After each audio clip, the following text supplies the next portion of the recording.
This little air plant here is called Tillandsia ionantha. And ionantha just means a purple or with a purple flower. So you can see that I have a little old purple flower that is right here just past its bloom. So you can just see that just a little bit. And now if you can also see, it's hard, let me reposition this.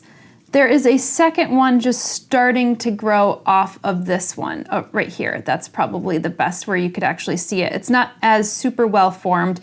I've had this plant for about 3 years. I actually keep this hanging in one of those little glass balls, so I do think that it keeps up the humidity, and it's hanging from my ceiling in the kitchen. So it's getting really diffuse light in the morning, but it is directly in my window because it's hanging higher up in my window. And I don't water this as much as I should. Tisk, tisk, tisk. You know, when my plants are a little bit higher up in the ceiling, I have to tell you, I'm a little bit lazier than the plants that are a little bit more within arm's length. So this Tillandsia, I think, benefits probably being in that glass bulb because it keeps up the humidity. However, you would want to ideally be spraying this with a little bit more distilled or filtered water on, I would say, 2 to 3 times a week, especially if you're going through a little bit more of the hot season.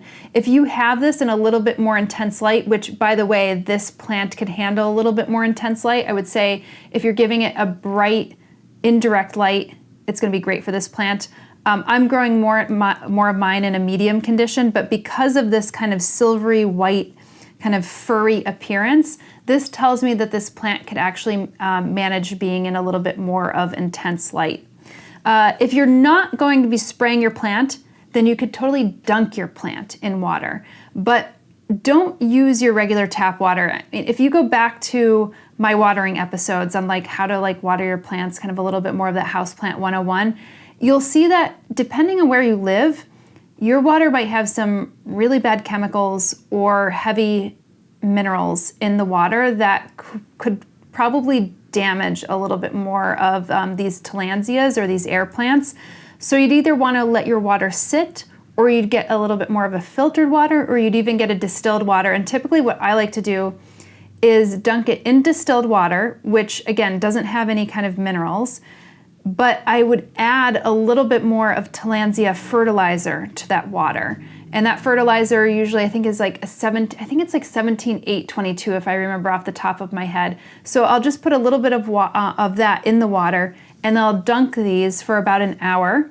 And then after that, give your Tillandsia airflow. You don't want it just to kind of sit soaking in the water afterwards because the Tillandsia are typically growing epiphytically, like on trees, and you'll have some wind kind of blowing through. So if it has a heavy rain, these would totally rot if there was no airflow. So make sure that you have airflow. I always turn on my fan afterwards and then just actually get that, you know, that airflow going so that the plant is not sitting in water. Otherwise, you'll rot your Tillandsia, and I've had that happen on multiple occasions.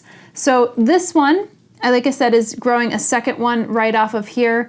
I'm sure since it's after flowering, there might be another one that's kind of growing off of this one. I think what I'll probably do is end up keeping this little one on there. You can remove it from the mother plant, but if you've ever seen those Tillandsia kind of growing in a ball, that's like people who just like leave their little baby plants on to their mother plants and let them grow. And I think that's what I'll probably end up doing with this one.